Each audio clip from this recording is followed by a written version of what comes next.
Hello, I am दीपक त्यागी। एक बार फिर आपका स्वागत है आपके अपने चैनल अध्यात्म एजुकेशन पॉइंट में। जैसा कि आप जानते हैं कि मैंने इससे पहली जो वीडियो बनाई थी वो इंटीग्रेशन बाय सब्स्टिट्यूशन को लेकर के बनाई थी और मैं आज उसी टॉपिक को आगे कंटिन्यू कर रहा हूँ।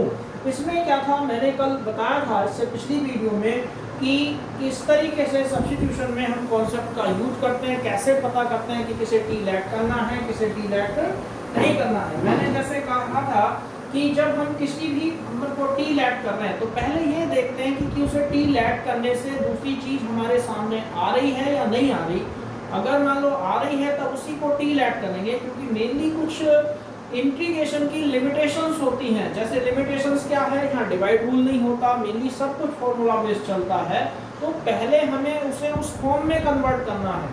तो जैसे कि ये क्वेश्चन नंबर 1 है, तो यहाँ पे अगर मैं x को लैट कर रहा हूँ तो देखो 1 मिल रहा है, 1 से हमें कोई भी यहाँ फायदा नहीं है। लेकिन अगर वहीं हम लैट कर लें किसे 1 प्लस log x को, तो क्या होगा, 1 का डिफरेंशिएशन 0, log x का 1/x into d x equal to d t. देखो फायदा हुआ, 1/x मिला।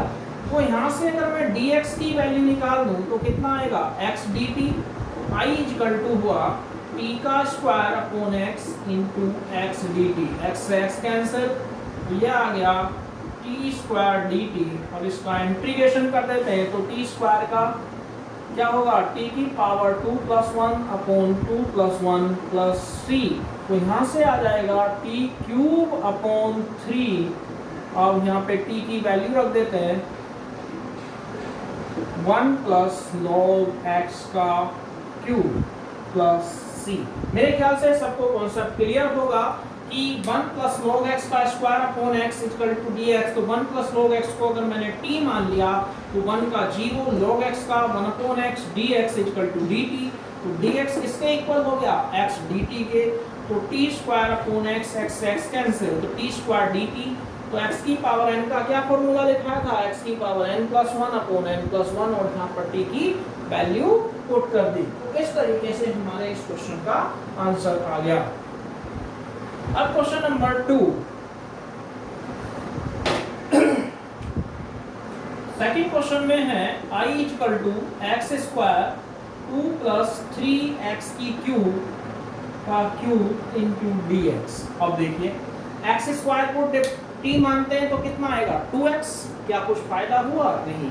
2 का डिफरेंशिएशन 0, 3 3 जा 9x स्क्वायर। तो जब इसे t लैट कर रहे हैं तो हमें ये मिल रहा है।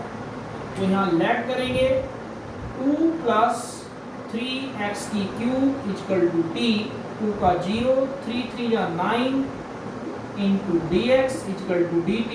तो dx की वैल्यू आ गई dt अपॉन 9x स्क्वायर। जब हम क्वेश्चन को कर रहे हैं तो i इक्वल टू, देखिए इसे t माना, dx की वैल्यू ये निकाल दी, तो कितना हुआ 1/9। t की पावर कितनी हो जाएगी, -3 dt। अब x की पावर n का फॉर्मूला लगा दिए, तो 1/9 t की पावर -3 प्लस 1। अब जब यहाँ देखेंगे तो 1/9 ये प्लस c, तो -1/18 t की पावर -2। जब इसे लिखेंगे तो कितना आ जाएगा, -1/18 और t की power 1/t square plus c। अब यहाँ से t की वैल्यू रख दो, तो -1/18 t की वैल्यू है 2 प्लस 3x की क्यूब की पावर 2 प्लस c। तो इस तरीके से ये हमारा आंसर आ गया। देखिए एक बार फिर, वैसे तो सबको आ गया होगा, 2 प्लस 3x की क्यूब इक्वल टू t। तो 2 का डिफरेंशिएशन 0, 3x की क्यूब का 9x square into dx equal to dt, dx equal to dt upon 9x square, x square से। तो यहाँ पे t की पावर 3, t की पावर -3 dt। अब x की पावर n का, x की power n plus 1 upon n plus 1, तो कितना आ गया, t की पावर -2 अपॉन 2, यानी कि -2 अपॉन -2, 2 9 जा 18, और टी की पावर -2 जब नीचे लिखेंगे तो 1/t², टी की यहाँ वैल्यू पुट कर दी। तो इस तरीके से हमारा ये हुआ क्वेश्चन नंबर 2। अब हम बात करते हैं किसकी, क्वेश्चन नंबर 3। तो देखिए क्वेश्चन नंबर 3 क्या कहता है, sin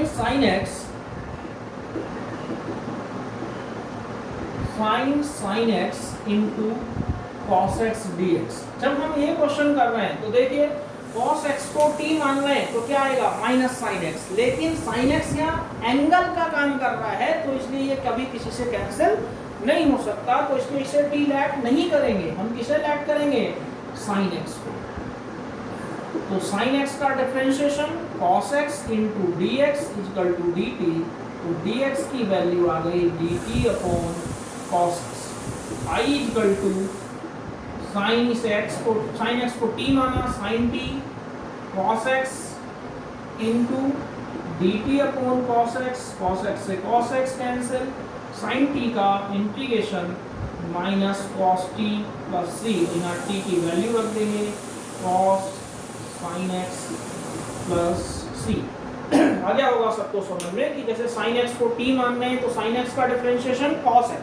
अगर नहीं करना है ये सब dx की नहीं निकालनी तो इसकी डायरेक्ट वैल्यू यहाँ भी पुट कर सकते हैं, तब ये डायरेक्ट यहाँ हम पहुँचाएंगे एकदम से, तो sin t dt हो जाएगा। तो sin t dt का इंटीग्रेशन माइनस cos t, और cos t को t की वैल्यू रख दी sin x को। इस तरीके से ये क्वेश्चन नंबर 3 हो गया। चलिए क्वेश्चन नंबर एक और इम्पोर्टेंट क्वेश्चन है, क्वेश्चन नंबर 4 में क्या कहता है, एक बार आया भी था बोर्ड में, यहाँ पे क्या कह रहा है, sec x upon log sec x plus tan x dx। देखिए अगर मैं sec x को t मानूं, क्या डिफरेंशिएशन होता है sec x tan x, क्या कोई कुछ मिल रहा है, नहीं मिल रहा, तो इसलिए हम किसे t लैट करेंगे, लैट कर लेंगे log sec x plus tan x equal to t। ये हो गया। अब log x का डिफरेंशिएशन 1/x, ये हो गया 1/x, चेन रूल सबको आता है, और बार कराया है। sec x का differentiation sec x tan x, और tan x का differentiation sec square x into dx equal to dt। अब जब यहां से क्या कॉमन ले लेंगे, sec x, क्या बचेगा tan x plus sec x upon कितना sec x tan x, ये लिख दिया sec x plus tan x। अब यहाँ पे इंटू dx किसके इक्वल हो गया, dt के। इस sec x plus tan x से ये sec x plus tan x cancel, तो यहाँ आ गया sec x इंटू dx किसके इक्वल हो गया, dt के। तो I इक्वल टू हुआ 1/t dt। अब 1/t का इंटीग्रेशन क्या हो गया, log t। अब t की वैल्यू रख देंगे तो log sec x plus tan x और प्लस c। एक बार दोबारा से देखें, बहुत ही अच्छा क्वेश्चन है। log sec x plus tan x को हमने t मान लिया, तो log x का डिफरेंशिएशन 1/x। अब जब इसका दोबारा करा तो sec x का sec x tan x का sec स्क्वायर x, क्या कॉमन आ रहा है, sec x। तो tan x sec x plus sec x बचा, और यहाँ भी tan x plus sec x है, तो दोनों आपस में क्या हुआ, कैंसिल हो गए। बच क्या गया sec x dx, और sec x dx की वैल्यू क्या है हमारी, dt। तो I equal to 1/t dt, तो log t प्लस c, तो log sec x। अब यहाँ पे t की ये वैल्यू रख दी तो क्या आ गया, log sec x plus tan x plus c। तो इस तरीके से ये क्वेश्चन हो गया। अब देखिए क्वेश्चन नंबर, हम बात करते हैं किसकी, 5th की। तो क्वेश्चन नंबर जैसा हम 5th ले लेते हैं, तो उसमें है e की पावर x प्लस 1, और ये है हमारे पास cos स्क्वायर x e की power x dx I equal to. चलो अब जब हम इस क्वेश्चन को कर रहे हैं तो इसमें क्या है, दिख रहा होगा कि हम जब इसे t माने तो लेट कर लेते हैं x e की power x equal to t। देखिए ये फर्स्ट, ये सेकंड। तो जब यहाँ करेंगे तो फर्स्ट फंक्शन सेकंड का differentiation plus second function first का differentiation into dx equal to dt। कोई दिक्कत यहाँ तक? मेरे ख्याल से सबको समझ में आ गया होगा। अब यहाँ से क्या कॉमन आ रहा है? e की पावर x। ये अब देखो e की power x x plus 1 dx क्या आ गया? dt। तो I इक्वल टू हुआ 1 upon cos square t into dt, क्योंकि इसे t माना था। 1 अपॉन cos स्क्वायर हमारा क्या बन जाएगा? sec square t।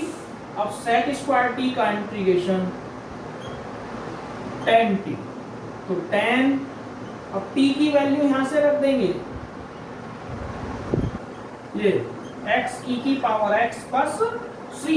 मेरे ख्याल से समझ में आ गया कि जब e की power x x plus 1 upon cos square x e की पावर x dx क्वेश्चन है, तो यहाँ से x e की पावर x को t मान लिया और यहाँ प्रोडक्ट रूल लगा दिया। फर्स्ट फंक्शन सेकंड का derivative plus second function first का डेरिवेटिव। x का डेरिवेटिव 1 होता है, तो e की power x common x plus 1 dx equal to dt। तो यहाँ से जब हमारे पास इस पूरे की वैल्यू जो आ गई वो कितनी आ गई? dt। ये तो यहाँ लिख दिया dt अपॉन, कौन इसे t माना था, cos square. 1 upon cos square क्या हो गया? sec square. sec square t का integration tan t plus c, तो tan x e की पावर x प्लस c। अब एक और क्वेश्चन आज के लिए, और मेरे ख्याल से इसके बाद आपको ये इंटीग्रेशन बाय सब्स्टिट्यूशन का कॉन्सेप्ट पूरा क्लियर हो जाएगा। तो एक क्वेश्चन और कर लेते हैं, question number 6। I equal to हमारे पास है e की पावर 2x माइनस e की पावर माइनस 2x अपॉन कितना? e की पावर 2x प्लस, अब यहाँ लैट कर लेते हैं। देखा होगा कि अगर मैं इसे लैट करूं तो ये अपॉन वाला नहीं आएगा, क्योंकि अपॉन वाला कब कर सकता? जब मेरे पास ये चीजें 1 अपॉन आए। लेकिन अगर इसे लैट करेंगे तो वो इनटू में आएगा। जैसे कैसे लैट कर लिया मैंने, e की पावर 2x प्लस e की power minus 2x equal to t। e की पावर 2x का क्या हो गया? 2e की पावर 2x। ये यहां तक कोई दिक्कत? मेरे ख्याल से सब समझ में आ गया होगा। e की पावर 2x का e की पावर 2x, 2x का दोबारा करा 2 बाय चेन रूल। e की पावर माइनस 2x का e की power minus 2x, minus 2x का दोबारा करा तो माइनस 2, 2 कॉमन।